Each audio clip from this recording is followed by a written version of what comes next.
First, the weapon. The United States currently operates some of the most advanced nuclear weapons ever built. The W-80 warhead, the B-6112 gravity bomb, the W-88 thermonuclear warhead. These weapons carry yields ranging from 100 kilotons to 475 kilotons of explosive power. Now let that sink in. The bomb dropped on Hiroshima in 1945, the one that killed 140,000 people and flattened an entire city. That was 15 kilotons. The weapon in our scenario today is a W-80 cruise missile, 150 kilotons. That is 10 times the power of Hiroshima. Launched from a B-2 stealth bomber flying so high it cannot be seen or heard from the ground. By the time any radar detects it, it is already too late. It detonates at 1,800 feet above Azadi Square in the heart of Tehran. An airburst, designed specifically to maximize destruction across the widest possible area on the ground below. The clock hits zero. In the first 1/10 of a second, a fireball appears above Tehran. It is 1.5 kilometers wide. Its temperature reaches 10 million degrees Celsius. That is not a typo. 10 million degrees. The surface of the sun is 5,500 degrees. This fireball is 2,000 times hotter.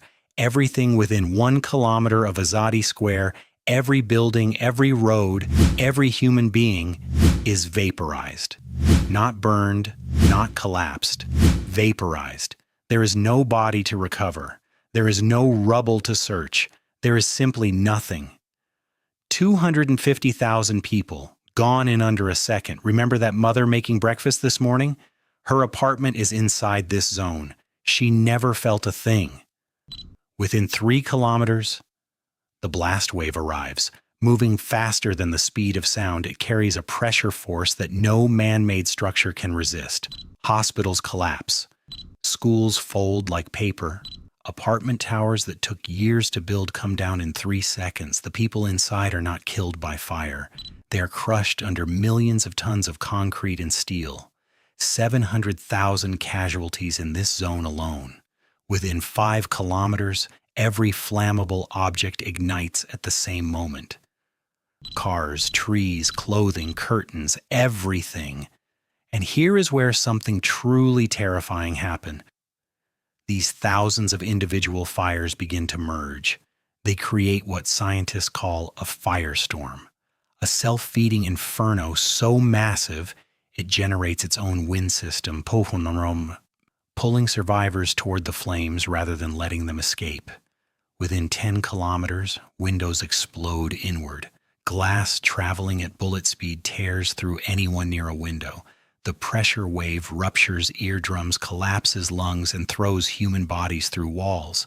And now, the most invisible killer begins to fall. Radioactive ash. You cannot see it. You cannot smell it. But it is landing on your skin, your hair, your food, your water. And within hours, it begins to kill you from the inside. According to Nukemap, the nuclear weapon simulation tool built by physicist Alex Wellerstein at Stevens Institute of Technology, a 150 kiloton airburst over central Tehran produces these results. Immediate deaths, 1.2 to 1.5 million people, dead within the first 60 seconds. Critically injured, another 1.7 million. Severe radiation burns, shattered bones, blast lung injuries, the kind of injuries that require immediate surgery, blood transfusions, intensive care. But here is the brutal reality. Every single hospital within 10 kilometers no longer exists. The doctors are dead. The equipment is ash. And then, over the following days and weeks, radiation sickness begins its slow work. Vomiting, hair loss, internal bleeding, immune system failure, exposure above 4 gray of radiation, which millions have already received, is fatal within 30 days without treatment. Total deaths within 1 month. Estimated 1.5 to 2.5 million human beings from one weapon, one city, one decision. But here is what nobody is telling you. The bomb is not even the most dangerous part of this story. Iran does not have confirmed nuclear weapons, but what Iran does have is something arguably more dangerous in this moment. A vast network of armed allies spread across 5 countries, all waiting for exactly this signal. Within 2 hours of the strike, Hezbollah in Lebanon launches over 150,000 rockets aimed at Israel, Tel Aviv, Haifa, Jerusalem. Israel responds immediately. The entire eastern Mediterranean becomes a war zone. Simultaneously, Houthi forces in Yemen begin firing ballistic missiles towards Saudi Arabia. Oil refineries, airports, shipping ports, the Gulf states go into full emergency lockdown. Iraqi militias attack every American military base across Iraq and Syria. U.S. soldiers are under fire from multiple directions across 1,000 kilometers.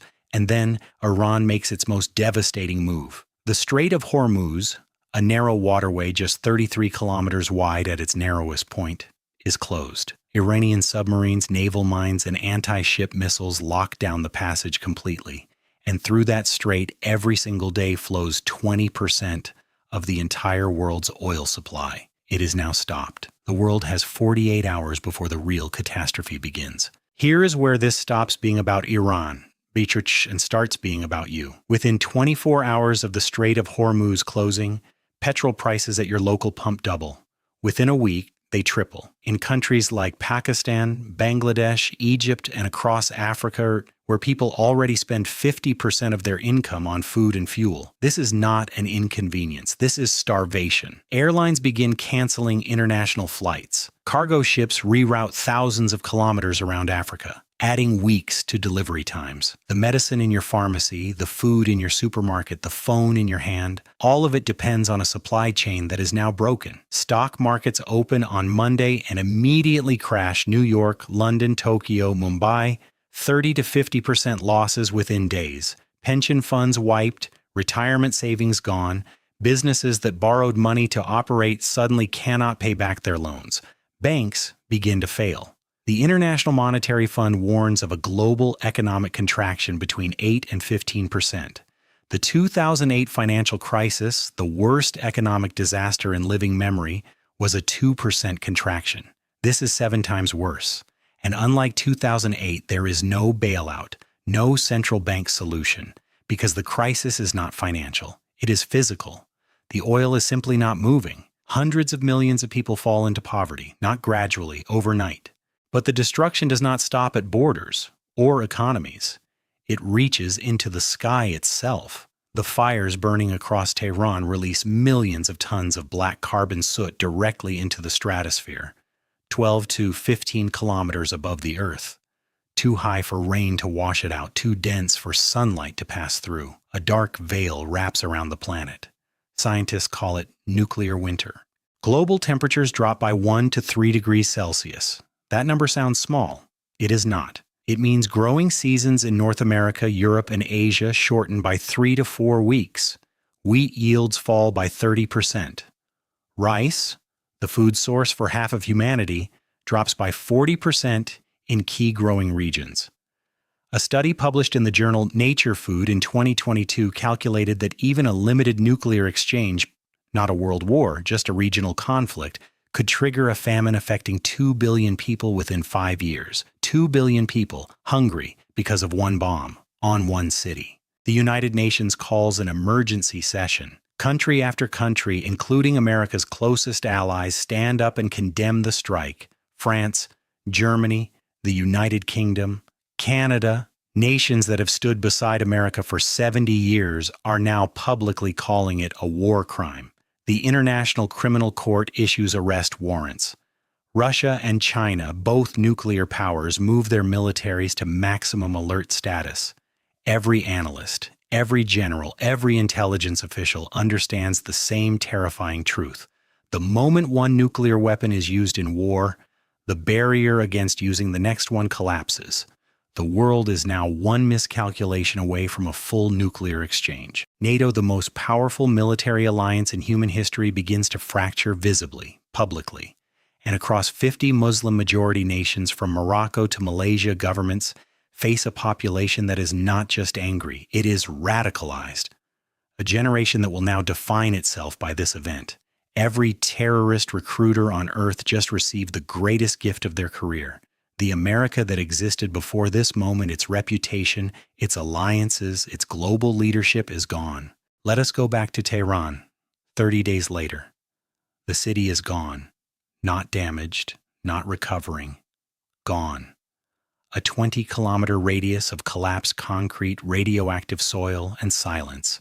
The International Red Cross, an organization that has operated in every war zone on Earth for over 150 years, has officially stated that a nuclear aftermath is, quote, beyond humanitarian response capability. There are no hospitals to treat the wounded because the hospitals are rubble. There are no roads for aid trucks because the roads are buried. There are no first responders who can enter without dying themselves. Between 3 and 5 million survivors have fled the city on foot. Many are already sick, carrying radiation poisoning they cannot see, cannot feel yet.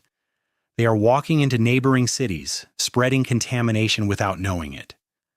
At the borders of Turkey, Iraq, and Afghanistan, the largest single refugee movement in human history is underway, larger than World War II, caused by a single afternoon, and the children.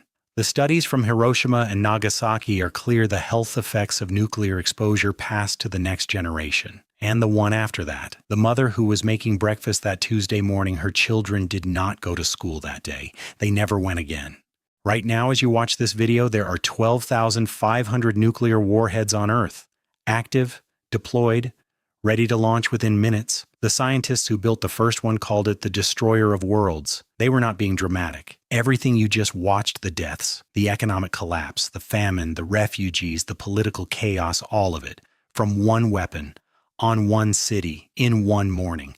The treaties that once kept these weapons in check have been abandoned. The conversations that once prevented their use are no longer happening.